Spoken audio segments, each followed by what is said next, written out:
So previously I made a video about Polycythemia Vera and how it has affected my eyes.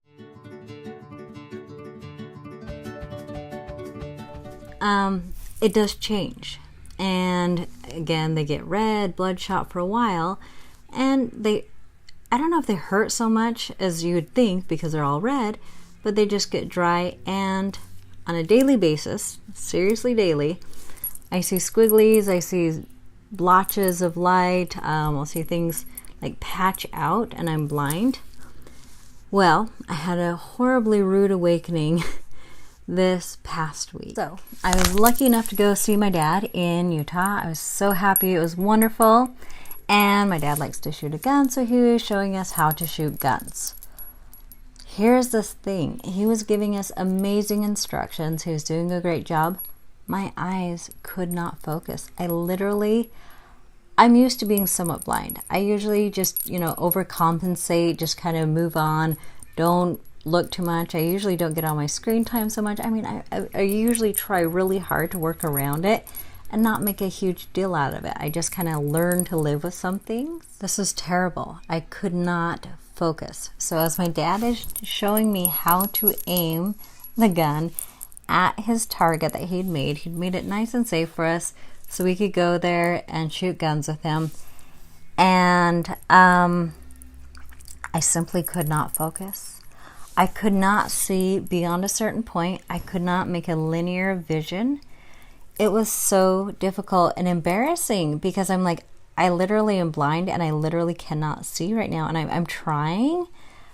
I just cannot see. And it wasn't like a distance perception. It wasn't that I couldn't see that there was, the target there. I couldn't make that connection. My eyes keep having these squiggles. They keep having these blocks. And it was a horrible awakening. The irony is, while I was there, my internet wasn't working so well. So when I did go onto Facebook, on one of the wonderful groups, there's this lady, and she actually runs a group, and she seems really nice. She asked people, are you having vision problems? Not just the regular squiggly lines or something else. She actually had something else. That's her thing. But she was asking, and I was like, how ironic right now when I am like being extremely bothered by my visual disturbances that she's asking. And it was just a reminder. This does affect your daily life. This does affect some of your fun. Keep living, keep doing, keep trying, keep having fun, but be cautious, be careful. I ended up shooting a hole in a shed. That was not fun. And you don't want to do that to anyone, especially your dad. Anyhow, this is something I'm reminding you. One of the first signs of PV I had was visual disturbances. I had red eyes for a long time, went to many ophthalmologists. Actually, I think they're called optometrists. Either way, I went to them. They couldn't figure out what it was. They led me to believe that I had chicken pox in my eyes. Now here's the thing. That would have been the third time in my life that I've had chicken pox. I half believe them, half don't. I think that it was probably one of my earlier signs of PV really affecting me. So I have read a little bit on it because it does freak me out. I mean, it's a big deal. You don't want this.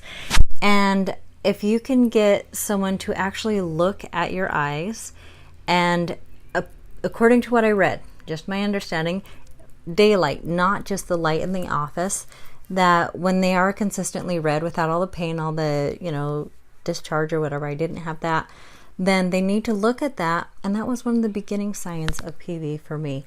So heads up, it still affects me, drives me nuts. I was super bummed. I had a great time with my family. I'm super appreciative of love and care and my dad showing me cool stuff. And I feel horrible about what happened. And even more so, I had to sit there and think, like, this sucks. My vision's really going and it freaks me out. So heads up, if you are having these consistent red eyes, whatever, go see your optometrist, ophthalmologist, your doctor, whoever you need to do. And also, I don't know much more about this. I know there's a little bit of study out there, but not a lot.